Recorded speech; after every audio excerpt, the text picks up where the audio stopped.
Vamos começando novembro, né, que é um mês bastante importante para a conscientização da saúde do homem como um todo. Fala-se muito do câncer de próstata, mas na verdade o importante é de conscientizar sobre a saúde do homem, né? Os homens ainda não adquiriram o hábito de ir ao médico por prevenção? O homem ele é um pouco mais reticente para procurar o médico, né? Principalmente quando ele não está sentindo nada, que essa é a nossa grande discussão, né?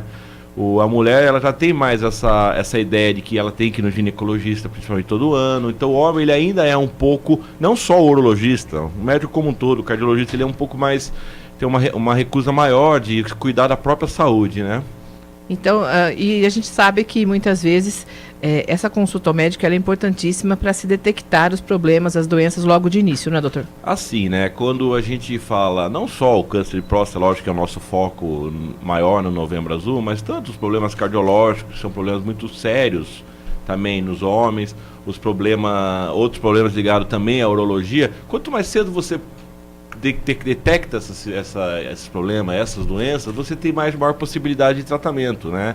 Ou menor chance de sequela ou de consequências mais graves em relação a essas doenças, né? Em relação especificamente à sua área, que é a urologia, o homem ele deve ir ao médico anualmente? Qual que é essa frequência? Na verdade, o médico tem... O paciente ele tem que todo ano fazer a rotina, mas assim, a grande discussão é quando ele começar essa consulta anual, né? Hoje a sociedade brasileira ela fala que o paciente, o homem, sem nenhum histórico familiar, sem nenhuma história de câncer de próstata, o paciente ou não afrodescendente, porque ele sabe que no afrodescendente tem uma incidência maior do câncer de próstata, a gente indica que ele começa aos 50 anos. E nos outros pacientes, aquele que tem um parente de primeiro grau, ou, como eu já disse, os afrodescendentes, ele começa aos 45 anos. Na verdade, isso a gente está falando em população. Na população a gente orienta isso. Mas cada caso tem que ser individualizado. Então, o que a gente geralmente sugere? Entre 40 e 45 anos, em qualquer das situações, o paciente procurar o urologista. E o urologista avaliar a situação dele, qual é a situação dele realmente, quais são as necessidades de diagnóstico para ele, né? Então, geralmente eu falo para os meus pacientes, ou a gente fala quando dá palestra, ou mesmo para os alunos, a gente fala, ó, a partir de 40 anos, procura o seu urologista. Ele vai saber exatamente qual é. Ele pode muito bem falar, não, daqui 3 anos você volta aqui. Ou não, você é um paciente que eu tenho que estar mais perto de mim, nós temos que acompanhar com mais carinho. Então, todo ano você vem aqui para a gente fazer a rotina do câncer de próstata. É importante, né? Essa avaliação caso a caso. Exatamente. Bidu, tem perguntas para o doutor Messetti? Com certeza, doutor. Bom dia, prazer tê-lo na Jovem Pan. O senhor falava de algum caso na família com relação ao câncer. Aí fica a pergunta, específico da próstata ou qualquer outro tipo de câncer que infelizmente tenha acometido algum parente? Bom dia, o prazer é todo meu. Na verdade, nós temos 2 tumores que estão ligados diretamente ao câncer de próstata. O próprio câncer de próstata, a gente sabe que se o paciente tem um parente de primeiro grau, pai ou irmão, afetado pela doença, o paciente tem 2 vezes maior chance de ter essa doença. Se o paciente tiver 2 parente de primeiro grau, por exemplo, ontem mesmo eu operei um paciente que tinha o pai e o irmão com câncer de próstata. Esse paciente tem até 6 vezes mais a possibilidade de ter câncer de próstata. Outro câncer que a gente sempre pergunta quando tira a história do paciente é se tem alguém com história de câncer de mama. Até que nós estamos terminando novembro, outubro rosa. O porquê? Porque a gente sabe que alguns genes que produzem o câncer de mama na mulher estão ligados ao desenvolvimento do câncer de próstata no homem. Então a gente sempre pergunta também. Essa estatística não é tão grande quanto a estatística relacionada ao paciente ter um familiar com câncer de próstata, mas ela também aumenta a incidência do câncer de próstata no homem. Com relação ao exame, existe aquele exame tradicional e fala-se muito através do exame de sangue. Na verdade, nós temos 2 exames de rastreamento para o câncer de próstata. Ele é o sangue, que é o PSA, que é um antígeno prostático específico, e o toque. O que a gente sempre diz é que nenhum deles substitui o outro. Eles são complementares. Não adianta eu chegar e falar, vou fazer só o sangue, o homem querer fazer só o de sangue. Essa é uma postura muito comum, né? Não, doutor, eu sempre fiz o de sangue, tá tranquilo. Na verdade, a gente sabe que até 20% dos tumores de próstata só são identificados pelo toque, são suspeitos pelo toque, né? Na verdade, daí a gente envia o paciente para fazer a biópsia para confirmar o diagnóstico. Mas, e esses 20% geralmente são os tumores um pouquinho mais agressivos, porque eles são tão agressivos que eles nem sobem o PSA no sangue. Então, assim, não tem jeito. A rotina de próstata tem que ser realizada com o PSA e o exame de toque. O exame de toque é um exame extremamente tranquilo. Ele é muito ligado a tabus, muito ligado a, principalmente o homem, né, que tem todas aquelas crenças um pouco retrógradas, um pouco antigas, né? Mas na verdade é um exame extremamente tranquilo, é um exame que demora por volta de 5 segundos, de 4 a 5 segundos, você consegue identificar toda a extensão da próstata, e geralmente depois que você faz a primeira vez o exame no paciente, o paciente chega e fala assim: nossa, eu não nem imaginaria que era tão rápido e tão tranquilo o exame.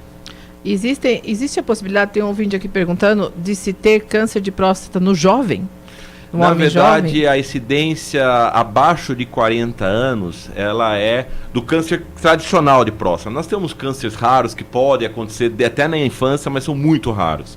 O câncer tradicional, que é o adenocarcinoma de próstata, que é por volta de 95% dos tumores de próstata, a incidência começa aos 40 anos. Muito baixa ainda, sendo que essa incidência do tumor ela aumenta depois dos 55 anos a 60 anos. Então a incidência vai aumentando conforme a idade. Então é muito raro, muito raro mesmo. É muito comum o paciente falar: doutor, paciente mais ansioso, chega assim, com 35 anos, eu vou colher doutor, tem que colher um exame de sangue de próstata? Na verdade, não tem indicação, porque tem um caso que foi descrito, acho que foi na Noruega, se não me engano, com um paciente com 37 anos, mas é raro do raro. Comum é depois dos 45. E como em todas as doenças, sempre tem os primeiros sintomas. No caso da próstata, dá para falar isso ou não? Na verdade, não. Na verdade, esse talvez seja o grande problema do tumor de próstata, né? O tumor de próstata, ele é assintomático até o seu estágio avançado da doença. Por quê? O que é a próstata? Acho que é interessante a gente falar. A próstata é uma glândula do sistema reprodutor masculino, que ela fica abaixo da bexiga e ela é atravessada pela uretra, que é o canal que leva a urina da bexiga para o homem urinar, né? Quando ele começa a ter sintomas relacionados ao câncer, que são sintomas de obstrução para urinar, dificuldade para urinar, geralmente já se trata de um tumor avançado. E a gente sabe que quando você faz um diagnóstico no tumor avançado, a chance de cura é uma palavra que quem mexe com oncologia não gosta muito de falar, mas a taxa de sobrevida em 10, 15 anos, ela é muito baixa, né? Nunca fala em zero, mas ela é muito baixa. Só que nós temos que diferenciar dos sintomas do aumento da próstata, porque é muito comum o homem também após os 45 anos, devido aos hormônios masculinos, a próstata ir aumentando.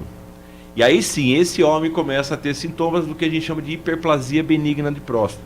O que é hiperplasia? É o crescimento natural. Graças a Deus a nossa população está sobrevivendo por mais tempo, e essa vida é que nem a catarata, a gente sempre brinca. Hoje em dia todo mundo, graças a Deus, vai operar catarata um dia, porque é o envelhecimento do cristalino do olho. É a mesma coisa. Então o paciente com 70, 75 anos, ele vai ter sintoma porque a próstata está crescida. Esses sintomas não tem nada a ver com câncer de próstata. Os sintomas são os mesmos, né? Dificuldade para urinar, o paciente acorda 3, 4 vezes à noite para urinar, ele tem dificuldade para esvaziar a bexiga, começa a urinar, tem que parar no meio para continuar um pouco, acaba de urinar, tem a sensação de que a bexiga não esvaziou. Esses são sintomas da hiperplasia, que não tem nenhuma relação direta com o câncer de próstata. Inclusive as áreas que acometem na próstata são diferentes. Então não há motivo também para pânico, né? Se a pessoa começa a ter os sintomas, vá primeiro ao médico para identificar qual que é o problema. Com certeza não. É muito comum o paciente: não, doutor, não. Na verdade, a primeira aposta nossa é sempre a hiperplasia de próstata. É muito difícil você prevenir o câncer de próstata. O que a gente consegue era o diagnóstico precoce. Mas quando você fala em prevenir, a única recomendação para nós qual é? Diminuir a alimentação, a ingesta de gordura. Isso aí, não só para o câncer de próstata, né? E principalmente você ter uma vida saudável, ligada à atividade aeróbica 2 a 3 vezes por semana, você ter hábitos, sono reparador, alimentação rica em verdura, rica em fruta, e aí não só para o câncer de próstata. Quando a gente fala em saúde do homem, isso é uma coisa que nós precisamos sempre deixar bem claro.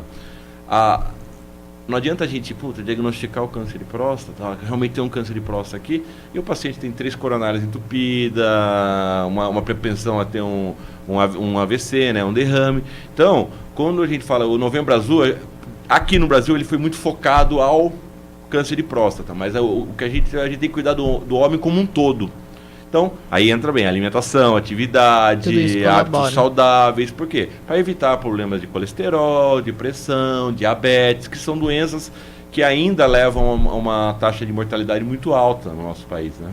E como é que é o tratamento contra o câncer de próstata? O tratamento do câncer localizado, que graças a Deus nós estamos cada vez mais diagnosticando ele localizado, nós temos algumas formas de tratamento, né? Você pode fazer a cirurgia, a retirada do órgão, que é a prostatectomia radical. Aí tem algumas vias que você pode ser feita. A prostatectomia, a retirada da próstata por via tradicional, que é aberta, com corte na barriga. E pode ser realizada também ainda, hoje em dia, por cirurgia vídeo-assistida, ou a laparoscopia, ou que há de mais moderno, e cada vez mais nós estamos conseguindo oferecer isso para o nosso paciente, que é a cirurgia robótica.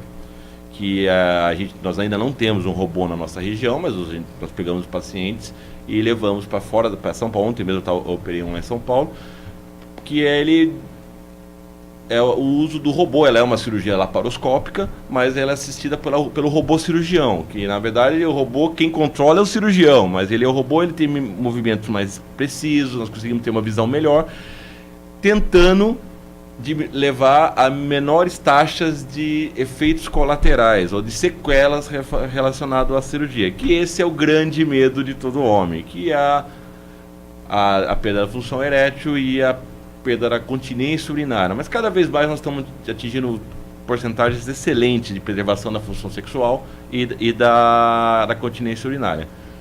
Outro lado de tratamento é o tratamento radioterápico, que também tem uma taxa de cura altíssima e vai muito bem.